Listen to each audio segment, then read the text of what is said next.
Welcome to another media morsel from GIST Digital Media. This time we're going to be looking at a common problem found in audio recordings, and that's dealing with background noise. Now, background noise can stem from any recording environment, particularly when we're recording things such as spoken word in an office, for example. The general rumble of people walking around, computer fans, photocopiers and whatnot can sometimes cause quite an obvious effect on an audio recording that we want to get rid of, and it's quite problematic to be able to do this. But in this morsel we're going to have a look at a way of trying to remove, or in best cases really reduce, background noise from recordings. Now, ideally the best way to get rid of background noise is to try and record without it in the first place.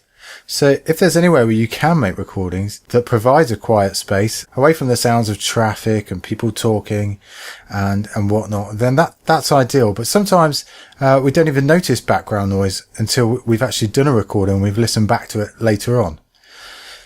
So in this example, I'm going to open up Audacity here. Now, Audacity is a free bit of audio software which is great for recording and editing and producing audio files.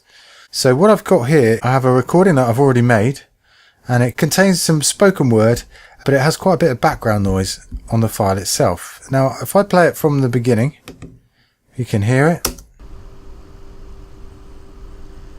The oak is strong and also gives shade, and the pipe began to rust while...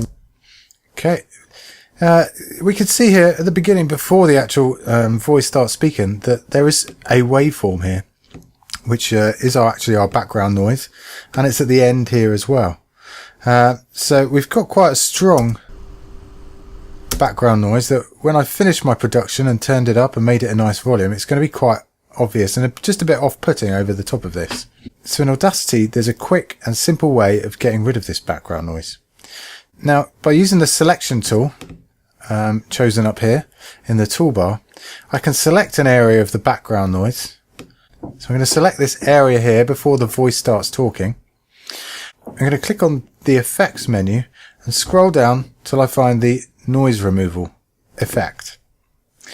There's two steps to the noise removal effect listed here in the plugin. Step 1, which allows us to create a profile of the noise.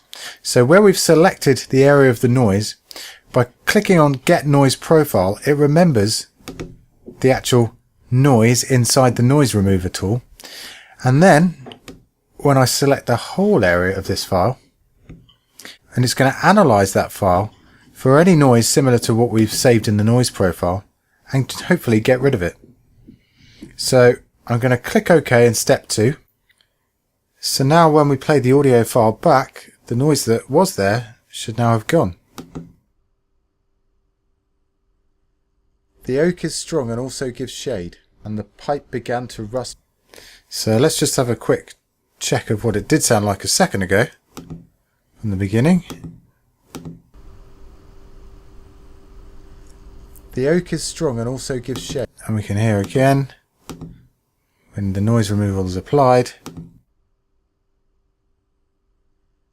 The oak is strong and also gives shade. There's a massive difference. Now, there are often going to be times where you might not have a nice 3-second gap at the beginning or at the end where you can isolate some noise to use as a noise profile. So the trick is to find an area between words or between sentences where there is a little bit of noise but a definite gap from speaking. So I can see here in my waveform that between these two larger areas of the wave here, there could be some silence in between. So I'll just check that by playing it back. Shade, and the pipe shade, and the so yeah, there's definite gap in this area here. So I'm going to select that again using the selection tool, and when I play back, hopefully I won't hear any beginnings or ends of words. Yeah, that just sounds like just noise to me. I'm going to zoom in just to have a good check using the zoom tool. Yeah, I think I'm missing any words there. So let me zoom back out again. So again, I'm going to use this in the noise removal tool for my noise profile by clicking Get the Noise Profile of that. Now, because I've only been able to isolate such a smaller area, when I select all of the wave and again go back to the noise removal tool, instead of just clicking OK straight away, I'm going to increase the sensitivity of the tool. And I'm going to jump it up probably between about 5 and 10 is the value I'm looking for here. So I'm going to go for 7. It's kind of reasonable. Let's try dead in the middle, 7.5. So now when I click OK, because my sensitivity is increased, it's going to be looking a bit harder for the noise in the whole audio file. And again, all the bits of noise in between the words have gone. So as always, let's listen back to it to make sure what we've done actually sounds okay. The oak is strong and also gives shade, and the pipe began to rust while new. And there we have the noise removed again.